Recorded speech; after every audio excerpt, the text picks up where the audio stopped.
It's Numi here, back with you. Please watch out over the next few days for another series of mega results videos.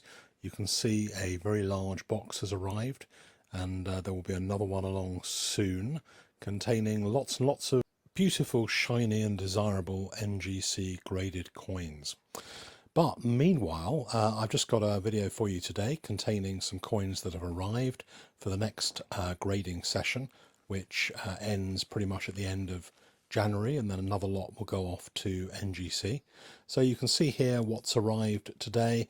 Most of these coins that have arrived are for grading, some are for other consideration and review. So let's have a look at the first ones. The full sovereign gets a lot of publicity and has become a very expensive commodity, particularly for rarer dates, older coins, proofs. But in some respects, the wiser money is on the half sovereign, and the half sovereign represents a considerable value relative to the prices that full sovereigns are getting. This 1817 half sovereign was bought by a friend of mine, and he's sent it over to get it evaluated to see whether it should stay in this slab or have something else done to it. It's an MS62 grade sovereign, graded by PCGS. 1817 wasn't the rarest year for half sovereigns for these early sovereigns. 1820 and 1818 are both rarer than the 1817, but it's a really nice coin, and it is 201 years old. It's amazing that it's in such great condition, because half sovereigns were often more widely used than full sovereigns, and therefore they got worn a lot quicker than full sovereigns.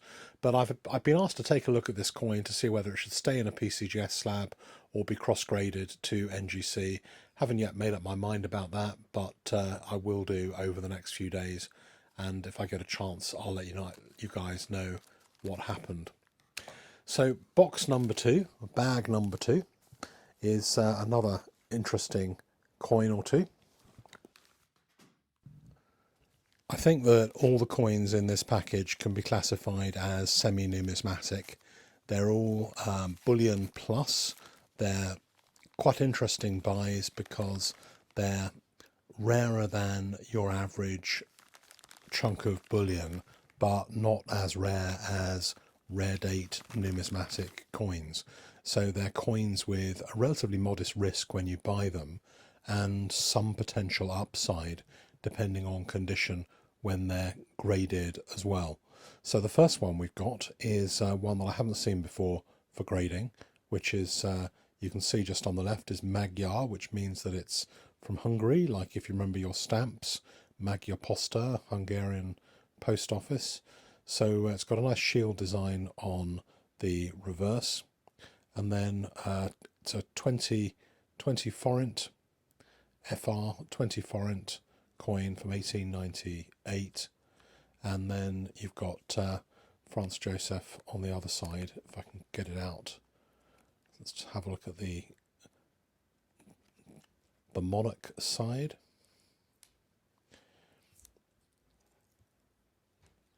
Okay, so all of these were very well done up with tape to stop the coin from moving. So you've got Franz Joseph here. It looks like it's in pretty reasonable nick, probably about AU 55, 53, 55, something like that. Maybe 55, 58, depending on what NGC do with it.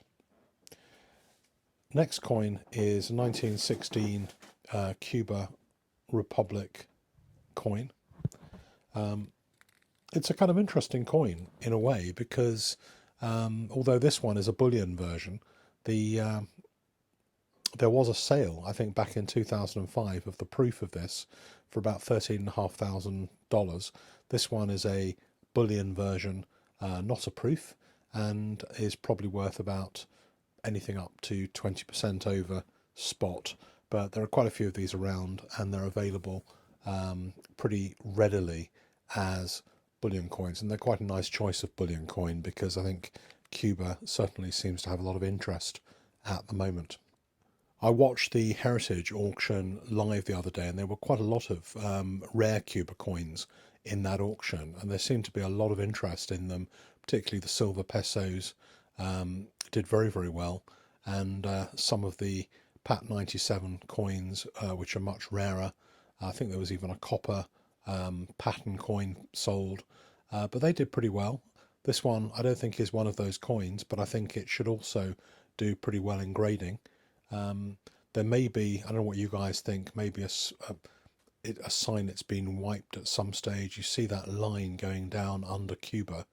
That's a tiny bit suspect, but there's a lot of mint luster, so I think it's probably still worth a try anyway with this one. Looks pretty good on the other side too. Again, lots of luster. Looks obviously anything up to between 62 and 64 in terms of condition. The next gold coin is one that you see quite often on this channel. A lot of people pick up these coins because they tend to be a little bit less expensive than a lot of the quarter ounce pandas.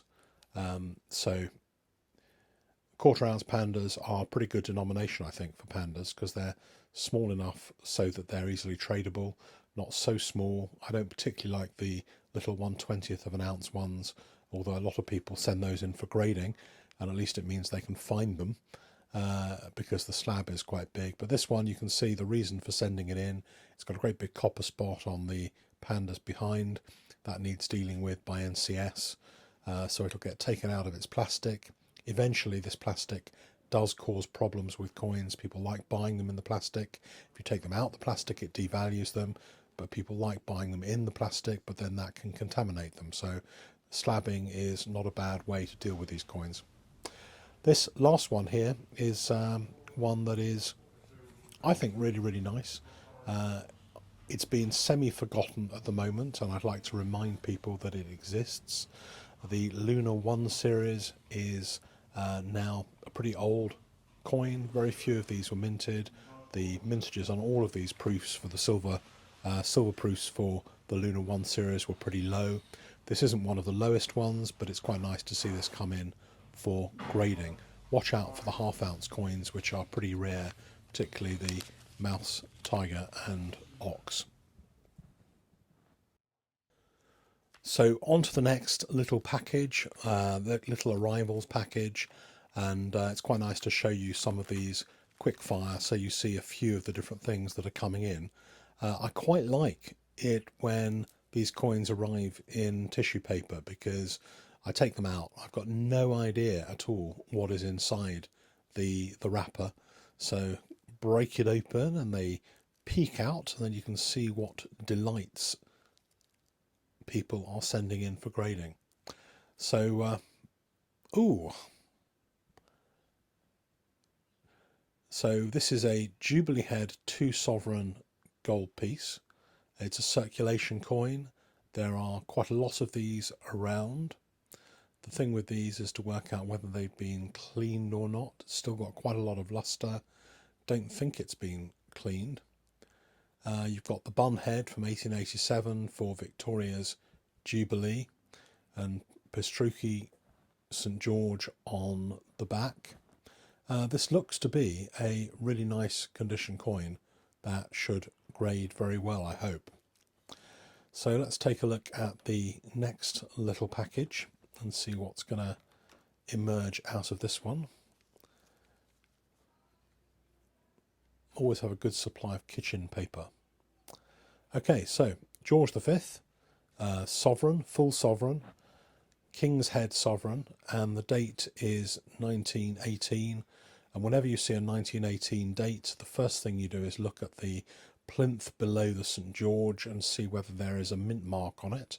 And in this case, you can see very clearly the mint mark is the letter I, which represents the Bombay Mint India minted sovereign.